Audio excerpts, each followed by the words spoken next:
नमस्कार दोस्तों, आपका एक बार फिर स्वागत है। हम पढ़ रहे हैं संविधान और संविधान में नीति निर्देशक तत्व। इससे पहले अगर नीति निर्देशक तत्व की बात करें तो भाग 4 में है। हमको पता है 36 से 51 तक अनुच्छेदों में इसका विस्तार है। इससे पहले आर्टिकल 43 तक पढ़ चुके हैं। आज हम 44 से इसका 51 तक इसको कंप्लीट करेंगे। और इस पे हम पहले चर्चा कर चुके हैं कि हमारे भारतीय संविधान में नीति निर्देशक तत्वों को जो भाग 4 अनुच्छेद 36 से 51 में है, इसको आयरलैंड से लिया गया था और आयरलैंड ने स्पेन से लिया था। ठीक है, तो अब शुरू करते हैं अनुच्छेद 44 से। 36 से लेकर 43 तक पहले हम पढ़ चुके हैं पिछले वीडियो में। आज हम पढ़ेंगे आर्टिकल 44 से 51 तक, इसको आज खत्म करेंगे। ठीक है, तो इसके बारे में देखिए, समान नागरिक संहिता का निर्माण का दिशा निर्देश दिया गया है। आर्टिकल 44 में राज्य को समान नागरिक संहिता का निर्माण का दिशा निर्देश दिया गया है। तो समान नागरिक संहिता क्या होता है, मटेरियल होता है। तो इसका अभिप्राय ये है कि नागरिक जो मामले होते हैं, जो सिविल मामले होते हैं, जैसे विवाह हुआ, तलाक हुआ, उत्तराधिकार के मामले हुए, इस तरह के कोई भी मामले होते हैं, तो आदि सभी अन्य मामले भी, तो मामलों में सभी धर्मों, जितने भी धर्म संप्रदाय हैं देश में, सभी के लिए एक नियम लागू हो। समान प्रकृति का नियम लागू हो, समान प्रकृति का, चाहे वो हिंदू हो, मुसलमान हो, सिख हो, ईसाई हो, सब पे सीधे कहा गया है कि नागरिक संहिता यानी कि जैसे तलाक और विवाह, उत्तराधिकार, जो आपसी सिविल मामले होते हैं, उन मामलों में जो नियम हो सब पे समान तरह से लागू हो, ऐसा विधि बनाया जाए। लेकिन अभी तक इसमें लागू नहीं किया जा सकता है। लेकिन गोवा भारत का एकमात्र ऐसा राज्य है, जहाँ पर समान नागरिक संहिता का निर्माण किया गया और वहां पे लागू भी हो गया है, पहला राज्य। चूंकि पूरे भारत में एक ही मात्र राज्य है, इसलिए महत्वपूर्ण है कि भारत का ऐसा कौन सा राज्य है जिसमें समान संहिता लागू है, नागरिक संहिता, तो गोवा में। अब चूंकि इसको लागू करने से संबंधित सुप्रीम कोर्ट में बहुत सारे विवाद हुए, बहुत से वाद गए भारत सरकार के विरुद्ध। बहुत से सुप्रीम कोर्ट में विवाद गया, जो वाद हुआ सुप्रीम कोर्ट में वाद गया, तो उसमें जैसे शाहबानो, भारत सरकार के खिलाफ शाहबानो केस, सरला मुदगल वाद केस और सायरा बानो आदि केस, बहुत सारे ऐसे केस गए। एक सेकेंड, हाँ, तो मतलब शाहबानो भारत सरकार के विरुद्ध, सरला मुदगल, सायरा बानो, इससे और भी संबंधित ऐसे इस मामले में सुप्रीम कोर्ट में केस हुआ, विवाद हुआ। तो उसमें जो सुप्रीम कोर्ट था, राज्य को दिशा निर्देश इन सभी मामलों में दे चुका है कि राज्य एक समान नागरिक संहिता का निर्माण करे, लेकिन अभी तक लागू नहीं किया जा सकता है। अभी तक लागू नहीं किया गया है, सिर्फ गोवा में किया गया है, अन्य देश में नहीं है। तो अगर ये क्वेश्चन पूछता है कि किन किन केसों में सुप्रीम कोर्ट ने राज्य को ये दिशा निर्देश दिया है कि आप इस विधि का निर्माण करिए, शाहबानोवाद, सरला मुदगलवाद, सायरा बानोवाद, अन्य विवाद, ये मशहूर बात है। अब आते हैं आर्टिकल 45, यानी कि 44 में समान नागरिकता संहिता की सिफारिश की गई है कि आप उसका निर्माण करिए। 45 में निःशुल्क एवं अनिवार्य शिक्षा 6 से 14 वर्ष तक के बालकों को निःशुल्क एवं अनिवार्य शिक्षा दिया गया है। निःशुल्क एवं अनिवार्य शिक्षा 6 से 14 साल के बालकों को, बालकों मतलब यहाँ पे बालक और बालिकाएं, लड़की और लड़का दोनों है। इसकी जो परिभाषा है बालकों का, लड़की और लड़का दोनों का अर्थ है। तो अब 45 के तहत निःशुल्क शिक्षा कर दिया गया 6 से 14, लेकिन इसमें संवैधानिक संशोधन किया गया आगे चल के, इसके बारे में हम लोग पढ़ेंगे नीचे प्रोटोकॉल में, फिर भी जान लें।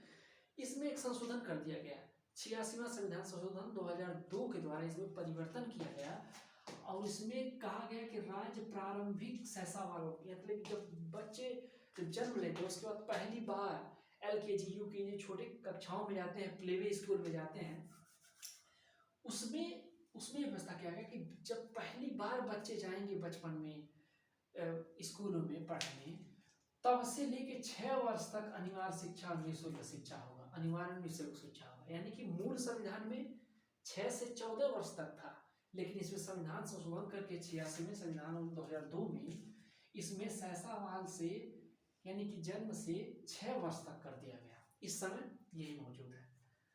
और आर्टिकल 46 का कहता है, आर्टिकल 46 का कहता है कि सुप्रीम जो जो जो अनुसूचित जाति और अनुसूचित जनजाति और अन्य जो समाज के दुर्बल वर्ग हैं उनके लिए आर्थिक एवं शैक्षणिक उन्नति के लिए राज्य प्रयत्न करे। हमने पहले भी देखा है, राज्य के नीति निर्देशक तत्व इसको कोर्ट में वाद युग नहीं होता, न्यायालय में वाद युग नहीं होता, न्यायालय में जाके नहीं मांग कर सकते हैं कि हमको इसको लागू करवाइए। ये राज्यों के दायित्व पर निर्भर होता है, उनके स्वेच्छा पर निर्भर होता है, वो चाहे तो लागू करें चाहे तो न लागू करें। तो इसमें ये व्यवस्था किया गया है 46 के तहत अनुसूचित जाति, अनुसूचित जनजाति या अन्य जो समाज के पिछड़े वर्ग हैं, जो दुर्बल वर्ग है, इसमें दुर्बल वर्ग है, सिर्फ अन्य दुर्बल वर्ग डिनोट किया गया, पिछड़ा नहीं, दुर्बल वर्ग को आर्थिक एवं शैक्षणिक, आर्थिक रूप से शैक्षणिक रूप से उन्नति का प्रयास करिए, राज्य को कहा गया है आप ऐसा प्रयास करिए। आर्टिकल 47 में लोक स्वास्थ्य का संरक्षण, इसमें लोक स्वास्थ्य के संरक्षण से संबंधित किया गया है, इसमें मद्य निषेध के लिए राज्य को प्रयास करना चाहिए। यानी कि हमने देखा है कि राज्य चाहे तो जो गुटखा पान और चीजें शराब जो सब होते हैं उस पर प्रतिबंध भी लगा सकती है। 47 में उसको ऐसा कहा गया है कि वो चाहे तो वो कर सकती है। तो मद्य निषेध, और इसी के तहत हम देखते हैं कि वो अब सरकारें अक्सर पैकेटों में जो है कैंसर का और चीज़ जो बीमारियां होती हैं उससे संबंधित ऐड छापते हैं उसमें, तो इसी के तहत, लेकिन प्रतिबंध नहीं लगाया जाता है। आर्टिकल 48 अनुच्छेद 48 में क्या कहा, इसमें कृषि तथा पशुपालक का संगठन, इसमें कृषि और पशुपालकों के संगठन बनाने से संबंधित इनको कहा गया है, और गौवध निषेध के लिए कदम उठाए राज्य। यानी इस समय हम देखते हैं कि जो गौ का हत्या होता है उससे संबंधित वो विधि बना सकता है राज्य कि उनका वध न हो, उनको रोकने के लिए। और हम जानते हैं इस समय यूपी में, अभी यूपी में देखिए, यूपी की राजनीति में इसी के तहत, ये जो 48 के तहत अधिकार दिए गए राज्य को, इसी के तहत राज्य क्या करते हैं, गौवध पे प्रतिबंध लगाती हैं, इसमें अवैध जो वध होता है उस पर रोक लगाती हैं, बहुत से मामले इसमें आते हैं। अब देखते हैं इसको लेकर कई बार धर्म से जोड़कर इसमें लिंचिंग भी हो जाता है। कोई गाय, इस समय परिस्थितियाँ इस समय ऐसी बन गई है, कोई गाय लेकर घर से बाहर जब जाता है तो 10 बार उसको सोचना पड़ता है। लेकिन यही अगर आप गोवा में चले जाइए, तो जो सरकारें उत्तर प्रदेश में जब बनती हैं राज्य सरकारें, तो वो जो गौवध पे रोक लगाती हैं, वही सरकारें जब गोवा में सरकार बनाती हैं तो वहां पे गौ का जो गाय का मांस होता है बहुत ही वहां पे खाया जाता है, बहुत बड़ी मात्रा में। तो वहां पे जो सरकारें होती हैं वहां पे उपलब्ध कराती हैं गौ मांस को। तो ये चीजें हैं। 48 के तहत राज्य को अधिकार तो दिया गया है, लेकिन आप जब देश की डाइवर्सिटी को समझेंगे, बहुत सारी चीजें डाइवर्सिटी को समझेगा, तो उसमें देखेंगे जो सरकारें उत्तर प्रदेश में सरकार बनाएंगी तो वो कहेंगी कि हम गौ हत्या पे रोक लगाएंगे। बहुत सारी चीज, इस पे पॉलिटिक्स भी होता है, लेकिन यही चीजें जब पॉलिटिक्स गोवा में जाके नहीं चल पाती, क्यों? क्योंकि वहाँ पे क्रिश्चियनिटी ज़्यादा है, अन्य धर्म के लोग ज़्यादा हैं क्रिश्चियन, और वो सब गाय का मांस खाते हैं। वहाँ पे तो पॉलिटिकल लोगों को कहना पड़ता है कि हम उस गाय के मांस को कमी नहीं होने देंगे, यहाँ तक हालत पैदा होती है। तो ये चीज़ें हैं, लेकिन वो चाहे तो कदम उठा सकती है। यहाँ तक कि इस पर अगर गोवा जैसे देशों में अगर कदम उठाने लगे, गौ मांस पे रोक लगाने लगे, तो वहाँ की सरकार ही खत्म हो जाएगी। ये चीज़ें इतना, तो 48 के तहत राज्य इस पर क्या कर सकते हैं, इस पर लगा सकती है रोक। और 49 आर्टिकल 49 में राष्ट्रीय महत्व के स्मारकों, वस्तुओं एवं संस्थाओं के संरक्षण के लिए दिशा निर्देश। मतलब जैसे हम लोग देखते हैं जो स्मारक है, लाल किला है और ताजमहल है, उसका संरक्षण कहा गया है इसको 49 राज्य को कि आप उसका संरक्षण करिए। निश्चित तौर पर वहाँ पे समितियां भी गठित होती हैं, उसका संरक्षण करती हैं राज्य सरकारें, क्योंकि राज्य सरकारों को फायदा होता है, उससे टूरिस्ट आते हैं तो उसका संरक्षण करती हैं 49 के तहत। यानी अक्सर इसमें पूछता है कि राष्ट्रीय स्मारकों को, राष्ट्रीय स्मारकों को इसमें जो है कि जो संरक्षण है किस आर्टिकल में है, तो 49 के तहत ये दिया गया है नीति निषेध तत्वों में। इसमें हम आगे देखेंगे, इसमें संशोधन भी किया गया है और संशोधन करके इसमें जीव जंतु को भी जोड़ दिया गया है, पर्यावरण का संरक्षण भी इसी के तहत जोड़ दिया गया है और जीव जंतुओं का भी संरक्षण इसी के तहत जोड़ दिया गया। आगे हम इसी पढ़ेंगे, लेकिन ये मूल संविधान में इतना था, बाकी जो जोड़ा गया उसे बाद में देखेंगे। आर्टिकल 50 इसमें क्या है, राज्य को लोक सेवकों में कार्यपालिका, राज्य को लोक सेवकों में कार्यपालिका तथा न्यायपालिका के पृथक्करण के लिए कदम उठाने चाहिए। यानी कि राज्य को कहा गया है आर्टिकल 25 के तहत जो लोक सेवकों में जो कार्यपालिका है, यानी जो कार्य करवाती है, या जो न्यायपालिका है, जो कोर्ट होते हैं, उसमें क्या हो, वो अलग रहें, वो एक न हो, वो अलग रहें, वो पृथक रहें, उसके लिए राज्य को कदम उठाने चाहिए। नहीं तो क्या, मान लीजिए न्यायालय और जो काम करवाते हैं वो लोग एक हो गए, तो मान लीजिए उस आदमी को न्याय कैसे मिलेगा। तो राज्य को भी ये दायित्व दिया गया है कि आपका ये दायित्व है कि कार्यपालिका और न्यायपालिका में क्या पृथक्करण बनाए रखें, वो अपने अपने अधिकारों में रहें, वो अपनी जिम्मेदारियों को दायित्व का निभाएं और कार्यपालिका उनमें कोई कार्यपालिका इसमें कोई हस्तक्षेप न कर पाए, अपने अधिकारों क्षेत्र में रहे, इनमें पृथक्करण बना रहे और राज्य की जिम्मेदारी है। आर्टिकल 51 क्या क्या है, अंतर्राष्ट्रीय शांति और सुरक्षा की अभिवृद्धि के लिए कदम उठाना। इसमें क्या कहते हैं, जो राज्य हमारा देश है वो अन्य देशों में अंतर्राष्ट्रीय स्तर पे शांति और सुरक्षा बनाने के लिए जो भी विधि है वो बनाए, वो कदम उठाए, उससे संबंधित अन्य राष्ट्रों से, इसमें इसके तहत राज्य को कहा गया। अब ये चीजें तो हो गई, लेकिन आर्टिकल 50 ये महत्वपूर्ण देखिए, राज्य को लोक सेवकों को कार्यपालिका और न्यायपालिका को जो पृथक करने का जो है ये महत्वपूर्ण है, अक्सर पूछा जाता है, इसलिए इंपॉर्टेंट लगा है। अब ये तो हो गया 51 तक पूरा खत्म, लेकिन अब जो ये 36 से लेके 51 तक जो आर्टिकल है, इसमें समय समय पर जो इसमें बदलाव भी किए गए, जो इसमें जरूरत समझी गई, समय समय पर बदलाव किया। अब तक तो आखिर ये सवाल होता है कि कितनी बार नीति निषेध तत्वों में अब तक कितनी बार संशोधन किया गया, तो अभी तक 4 बार संशोधन किया जा चुका है नीति निर्देशक तत्वों में। 42वां संविधान संशोधन 1976 में, 44वां संविधान संशोधन 1978 में, 86वां संविधान संशोधन 2002 में और 97वां संविधान संशोधन 2011 में, 4 बार।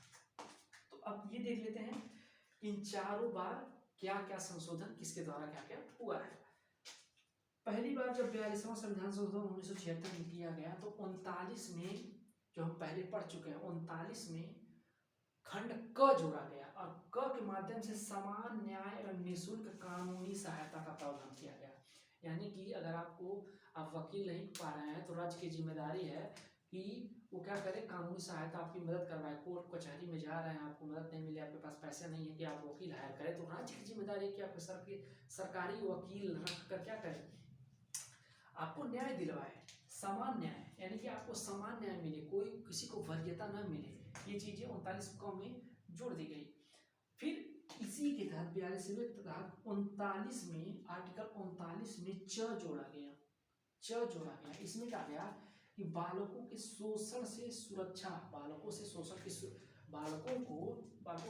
से सुरक्षा दी जाए और स्वास्थ्य का उनका संरक्षण दिया जाए, उनको स्वास्थ्य का क्या किया जाए, संरक्षण किया जाए, सुरक्षा किया जाए। और फिर इसी 42वें संविधान संशोधन के तहत 43 में क जोड़ा गया, आर्टिकल 43 में भी क जोड़ा गया। और जो मैंने बताया था कि पर्यावरण का संरक्षण और वन्य जीव की सुरक्षा, पर्यावरण 43 में 43 क में जोड़ा गया। कर्मकारों को उद्योगों में क्या गया, प्रबंधन में भागीदारी। इसमें 43 क के तहत कर्मकारों को उद्योगों में प्रबंध की भागीदारी। अब यहाँ पे आ गया महत्वपूर्ण 48 में क जोड़ा गया, जो हमने पढ़ा यहाँ पे 48 में कृषि एवं 48 क में इसमें पर्यावरण का संरक्षण एवं वन्य जीव की सुरक्षा भी जोड़ा गया 48 क में। देखिए यहाँ 49 में हम कह रहे थे, लेकिन यहाँ पे 48 क में जोड़ा गया। इसी में 48 में एक खंड क जोड़ा गया और इसमें कृषि और पालक संगठन ने गौवध निषेध का जो कदम उठाया गया था, इसी में प्लस करके कुछ और जोड़ा गया क के तहत पर्यावरण का भी संरक्षण राज्य को करना चाहिए और वन्य जीव की सुरक्षा भी करनी चाहिए। अब ये 1 2 3 4 ये चार 1 2 3 4 यानी कि 39 में क के तहत समान न्याय निःशुल्क कानूनी सहायता, ये पहला। 39 में च और 43 में खंड क और 48 में खंड क। ये इतना तो 42वें संविधान संशोधन 1976 के तहत किया गया और 44वें संविधान संशोधन 1978 के तहत प्रावधान किया गया। जो 38 आर्टिकल अनुच्छेद 38 था, उसमें 2 जोड़ा गया और 2 के माध्यम से राज्य को आय, प्रतिष्ठा तथा सुविधाओं में असमानता को दूर करने के लिए दिशा निर्देश दिए गए। राज्य को आय, प्रतिष्ठा, सुविधा, यानी कि राज्य को कहा गया कि आप किसी को सुविधा दे रहे हैं, किसी कोई आय दे रहे हैं, कोई भी प्रतिष्ठा दे रहे हैं, तो उसमें कोई असमानता न रहे, सबको समान दीजिए, समान नजर से देखिए।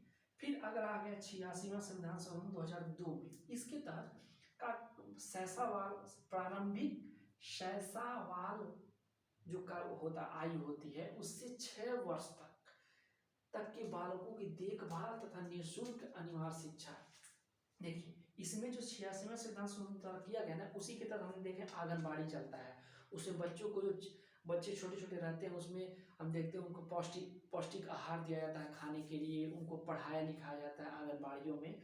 तो इसी के तहत राज्य सरकारें प्रावधान करते हैं। जो 86वें संविधान संशोधन 2002 द्वारा जोड़ा गया कि जब बच्चा जन्म लेगा तब से और 6 वर्ष तक की आयु तक, जो वो पढ़ने लायक हो जाएगा तब से और 6 वर्ष तक की आयु में क्या करें, राज्य की जिम्मेदारी होगी, वो क्या करे, उनका देखभाल करे और उनको निःशुल्क एवं अनिवार्य शिक्षा, उनको पढ़ाए लिखाए, निःशुल्क एवं अनिवार्य शिक्षा, उन्हें बिना पैसे का उनको शिक्षा प्रदान करे। फिर आ गया 97वां संविधान संशोधन 2011 में एक और संशोधन किया गया। इसके तहत अनुच्छेद 43 में ख जोड़ा गया। अनुच्छेद 43 में ख जोड़ा गया। हमने देखा अनुच्छेद 43 में 42वें संविधान संशोधन द्वारा पहले एक क जोड़ दिया गया था, अब 97वें संविधान संशोधन द्वारा इसमें ख भी जोड़ा गया और इसके माध्यम से सहकारी समितियों का निर्माण एवं प्रोत्साहन की व्यवस्था किया गया। अब ये तो चीजें होगी खत्म इतना। अब ये जो पहले मूल संविधान में था और जो हमने यहाँ से 42वें संविधान से 44वें, 86वें और 97वें में पढ़ा, इसमें जो जोड़ा गया ये चीजें संवैधानिक संशोधन के द्वारा बाद में जोड़ा गया और इस समय ये भी मौजूद है। इससे पहले जो हमने पढ़ा वो हमारे भारतीय संविधान के नीति निर्देशक मूल संविधान में दिए गए, हमारे संविधान निर्माताओं ने दिए, और जो हमने इन संविधान संशोधनों के द्वारा पढ़ा, जो इन्होंने ऐड किया, ये बाद में इसमें जोड़ा गया। तो इससे संबंधित कुछ लोग हैं, जैसे केटी शाह हैं।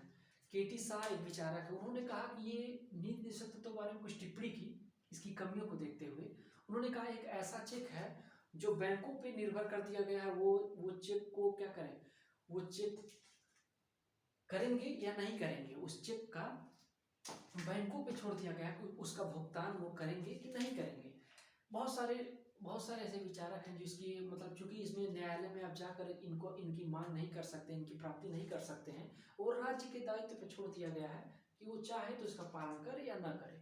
इसीलिए कुछ लोगों ने बहुत सारी इसकी आलोचना भी की है। लेकिन कुछ महत्वपूर्ण जो सकारात्मक विचारधारा के लोग, जैसे डॉक्टर अंबेडकर हैं और MC छागला है, इन्होंने इसमें पॉजिटिव कमेंट भी किया है।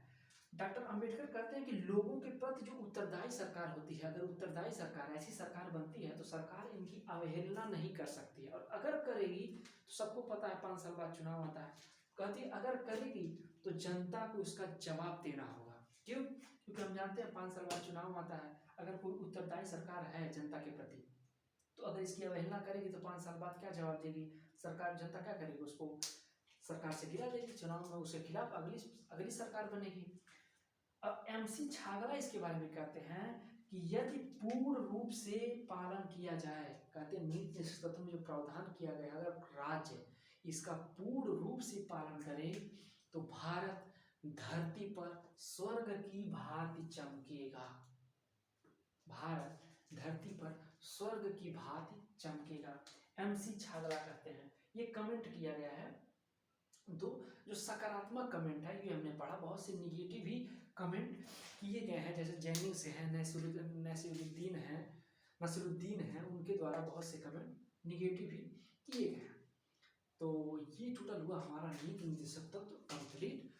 और इसके बाद हम पढ़ेंगे मूल कर्तव्य, जो अनुच्छेद 51 क में है भाग में, उसको भी पूरे डिटेल में हम पढ़ेंगे। तो उम्मीद करते हैं आपको अच्छे समझ में आया होगा। एक चीज़ें काफ़ी अच्छे तरीके से इसको कंप्लीट किए हैं, एक्सप्लेन किए हैं। बाकी फिर मिलते हैं फिर अगले वीडियो में। और हाँ, बाकी सब तो कंप्लीट ही है, सब कंप्लीट है। मिलते हैं इसको अगले वीडियो में, तब तक के लिए नमस्कार।